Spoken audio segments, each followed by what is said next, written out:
Hello, hello. This is Ashley Muse, your feminine magic coach. And today we have a really important topic about this good girl disease that seems to be a major epidemic in the world and why it's cutting you off from your feminine magic and your sacred power. So before we jump into that, let me know if you're here. If you're here, leave me some comments or questions, or let me know how you can relate to this topic. I think it's really important for us women to talk about these kind of things because that's what encourages one another to heal and to grow. So we have natural instincts that compel us to want to survive, and sometimes that can lead to dismissing your real opinions and your real boundaries and your real desires because you want to keep the people around you happy and satisfied. And that actually ends up doing more harm than good because the more you stifle yourself in your personal truth, that's what dims your radiance, and that's what is going to affect your soul and your self-esteem after a while.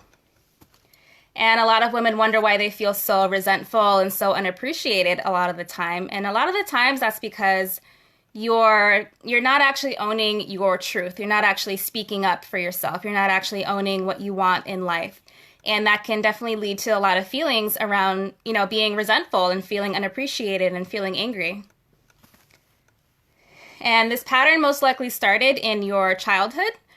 What I learned over my personal experience is that when you have parents that are unconscious or toxic in any way or just caught up in their own, that prevents them from being in their personal power. So even though they might be 40, 50, 60, 70 years old, mentally and emotionally, they're still 5 years old. They're still little kids. And because of that, they're not going to be in their authority on the inside. And they're still viewing life as a 5-year-old little kid. And what happens is that when their children start to grow up, and when their kids start to develop that sense of self and that authority and those boundaries and speaking up and kind of individuating, because their parents are not in their power, they're going to look at that as something threatening. They're going to get scared when they see that. And the immediate reaction is to kind of stifle it and shut it down. So you will end up carrying this pattern your entire life, feeling like I can't speak up for myself because I'm going to get in trouble, or I'm going to get rejected, or I'm going to be abandoned, or I'm going to lose love. So that's usually what's at the core of good girl syndrome, and you end up carrying that pattern into your adult life and with the other people that you interact with.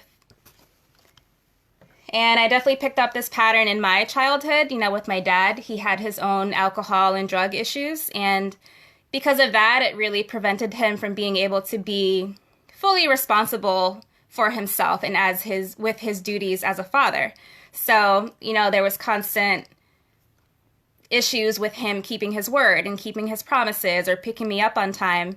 And when I would try to call that out, when I would speak up for myself and call him out on that, it was always dismissed. It was always kind of brushed off or laughed at. And sometimes even I got gaslighted. He kind of projected it back on me, making me feel guilty for speaking up for myself. And the more you deal with that over the years, like the repetition of that, it really takes a toll on your self-esteem after a while. And, you'll end up carrying this feeling that my voice doesn't matter, or I'm not important, or I'm not significant. And that can definitely lead to the good girl syndrome for the rest of your life, because you end up feeling like you don't matter anyway. And for my mom, she had codependent patterns as well. So she wasn't good at putting her needs first or speaking up for herself, so I took on that pattern as well.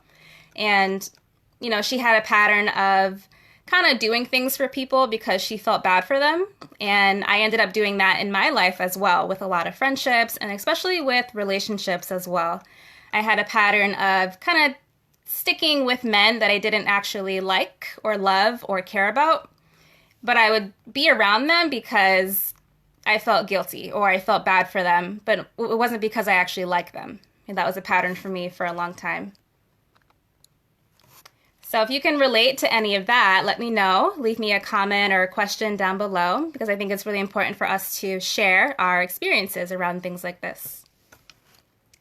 So some ways that the good girl pattern plays out is, the typical inability to say no. I know that's a really common thing for a lot of women. And it can come out as like that constant urge to want to fix other people, and such as like babying men that don't have their life together, or kind of being overly responsible for your friends and stepping into that mommy role when it comes to your friends or men in your life. It could look like accepting sexual touch or comments when you don't actually want it. And, I can relate to that one especially because when I was in that good girl wound, that good girl mask, I had a really big issue with speaking up for myself. And in moments of confrontation or conflict, I would freeze and I wouldn't know what to say. And unfortunately, because of that, it led me into a lot of sexual situations that I didn't actually want and that I didn't actually desire. And the repetition of that definitely takes a toll on your self-esteem after a while.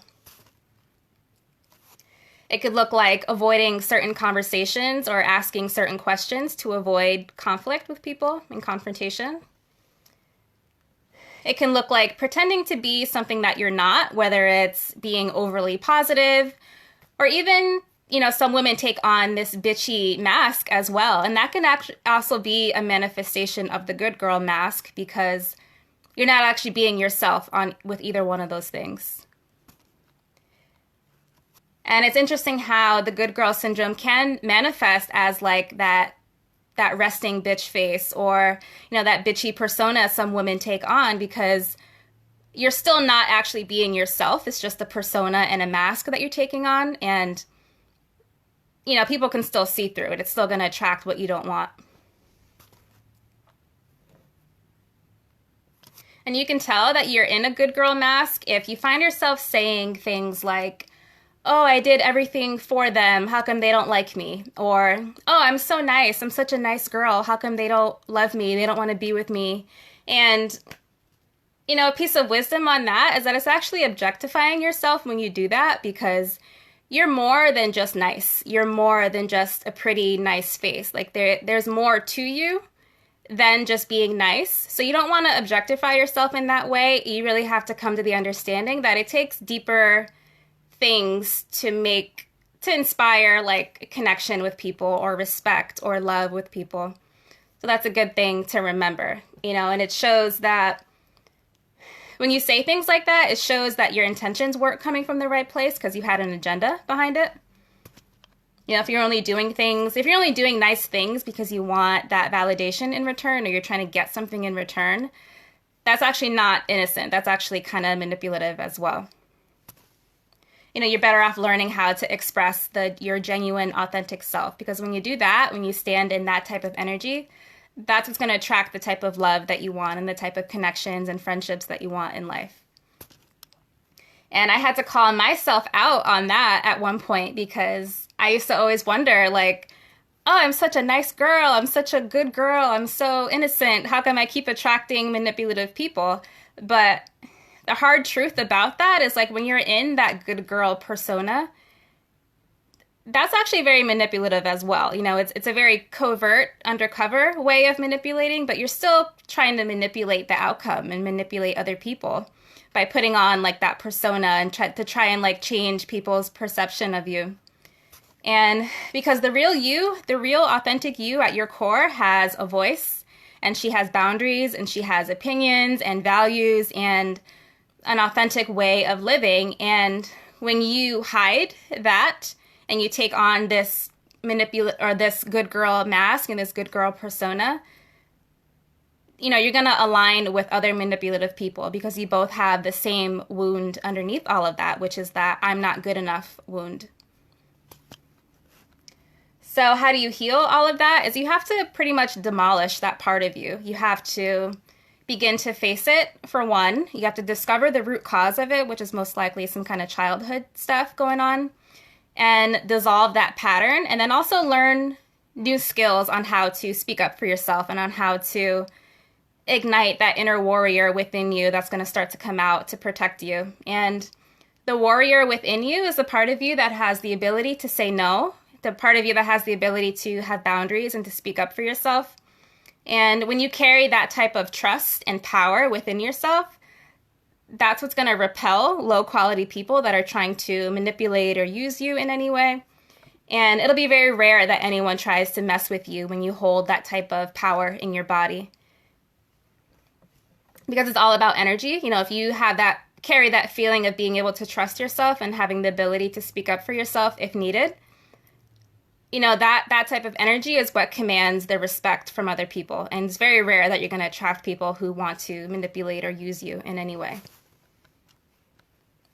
And you have to understand that when you have a weaker sense of self, it does attract predatory type of people and users, because all humans operate with energy. We respond to the energy that other people are giving off. And when you're someone that carries that big fear of abandonment, that big fear of losing love, it definitely attracts people. It shows in your behavior. It shows in your behavior by being that kind of good girl mask. And it's going to attract people who try to take advantage of that.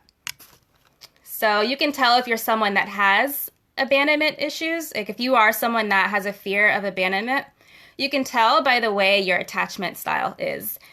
If you're someone that gets overly anxious when it comes to love, if you're a woman who pretends to be like calm, cool, and collected, but underneath you have a habit of overthinking, or you have like that desperate energy for approval, that's still going to attract, you know, predatory type of people. And if you're concerned with keeping yourself safe from that, the best thing you can do is rise into that enchanted crown consciousness. And when you learn how to elevate yourself above your wounds, and you'll be able to see life more clearly, and you're not going to be afraid to be who you are. And feminine magic is not about like fluffy goddess type of stuff, you know, overly positive type of things. It's learning how to reclaim your voice and reclaim your power on the inside. And, you know, something else to remember and to think about is that when you withhold your truth and when you hold back from who you really are, that also leads to a lot of body issues and body ailments as well. And, you know, for me, my big problem was with eczema and with yeast infections for a long time. And was usually at the core of that is like repressed anger and repressed emotions. And my theory on that is that because I held my real self back for so long, it manifested with a lot of these issues. You know, I had a lot of throat issues and eczema and skin conditions and, you know, yeast infections and whatnot. And that can manifest in a lot of other ways as well. You know, a lot of women deal with constant migraines and constant body aches, and it might even lead to bigger things down the road, such as cancer. So the best thing you can do to keep yourself healthy is discovering your authentic, real self and living from that and living from your truth and being able to express yourself. As the more you do that, that's what creates that inner trust and that inner peace in you. And it helps your health as well. And I would like to invite you to step out of that wound and into your magic, and where you'll be respected and appreciated so much more. And this is something I have really had to work on over the years. You know, in the past, I avoided any type of confrontation or any type of conflict in my life. And, you know, I was the queen of the doormat syndrome in the past. But when you learn how to rise into that elevated way of being with your feminine magic, that's how you reclaim your power. That's how you step into like that sacred power within you. And it begins to attract a higher caliber lifestyle to you as well, which includes better relationships and higher quality friendships and even better money opportunities as well. And another big thing is about trust. A lot of people walk around with big trust issues and feeling like they can't trust people or having a fear of being used or manipulated in any way. But I would like to invite you to turn around and ask yourself, like, do you trust you? Do you trust yourself is the big question, because if you're constantly living a life betraying yourself and not sticking to who you are and not speaking up and not speaking your truth and not sticking to your boundaries, that pain is going to get projected onto other people. And, you know, that was a big one for me, having a fear of being abandoned and having a fear of being cheated on. But the whole time it was me betraying myself and cheating on myself by not speaking up for myself and by not having my back and by not going after what I really wanted in life and by not expressing what I needed to express. So usually the things we do to ourselves, we project that onto other people. So like I said, I'd like to invite you, if you're someone that struggles with trusting other people, or you're afraid of being abandoned and you're afraid of being cheated on, turn around and ask yourself, like, do you cheat on yourself in any way? You know, what are you holding back on that you haven't taken steps with? What have you been dismissing for a long time now? And you'll be surprised what comes up, because usually people that have that kind of fear and that kind of wound, usually they're doing that to themselves in some way or another. So the best thing you can do for that is to become completely devoted to who you are. And when you step into like that immaculate devotion to yourself and to who you are and to your soul, that's what builds self-trust. That's what builds that sacred power within you. And that's what's going to build that inner strength that's going to start to come out, and that warrior that's going to start to come out. And when you finally decide to kill that mask, that good girl disease, that's when your soul is going to start to awaken, and that's when you're going to start to experience that divine sacred power, that divine feminine magic within you. And it's a choice that you have to decide. You can either stay in that wound and pretty much bleed or let it fester and bleed for the rest of your life, or you can elevate into that enchanted crown consciousness. And when you do, when you elevate above your wounds, that's what's going to reveal that divine oasis of feminine magic that's within you, that's at your core. And that's what's going to lead to being like that magnetic, irresistible woman that you really want to be. And your ticket to reclaiming that sacred power is all within my program, The Art of Feminine Magic. The early bird price is $577 right now, so I want you guys to click the link in the description if you're interested in learning more. You can go to elitefeminine.magic.com to get more information on that. Because I want to invite you into my domain and really get rid of that good girl, that princess within you, and reveal the real you, reveal the authentic, divine, real you that's in there, that sacred power that's within you. And I highly recommend the VIP option as well, because that option comes with a Facebook group where we're going to have additional masterclasses later in the year. And another class that I want to do is how to spot deception, how to spot liars in your life. And these skills are something that I learned within the sex industry when I was working for that sensual erotic massaging agency. I learned how to spot liars and manipulators. I learned how to read body language. And I want you guys to have those skills. I want you guys to learn that information to help keep you safe as well. So that is all for my message today. If you are here, let me know. Let's see, we have Kirsty, Suhani, Ruth, Tatiana, Quenisha, Angela.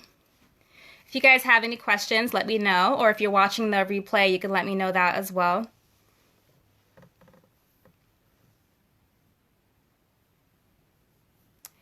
Again, the Art of Feminine Magic is now open for registration. So you guys can go to elitefemininemagicom. And that's where we do this very crucial, important work. That's where we learn how to reclaim our voice and reclaim our power back. And when you do that, that's when your whole life is going to change. That's when you're going to start attracting people into your life that actually respect you and want to be around you and actually want to commit to you and treat you well. All because you are going to you're going to start to treat yourself differently. And when you do that, when you start treating yourself a lot better and holding yourself in that higher regard and in that reverence and with that type of respect, that's what attracts respect from other people as well. So you do have the power that you need to kind of change your life. If you're someone that struggles with feeling like a doormat, or feeling like you're being used, or feeling like people don't appreciate you, or if you feel invisible in any way, you can turn that around. You have the power to turn that around, and you can do that with your feminine magic. So if you'd like me to show you how, like I said, go to elitefemininemagicom to get access to the online program. It is $577 right now, and that is the lowest that you'll ever see that price. And in about 3 weeks, it's going to continue to rise from there. So I definitely want you guys to purchase now so you can lock in that early bird price, and then you have access forever for the rest of your life. So I don't see any questions, so I'm going to log off. But like I said, leave me any comments or questions if you're watching later. And I will talk to you guys later. Have a good day.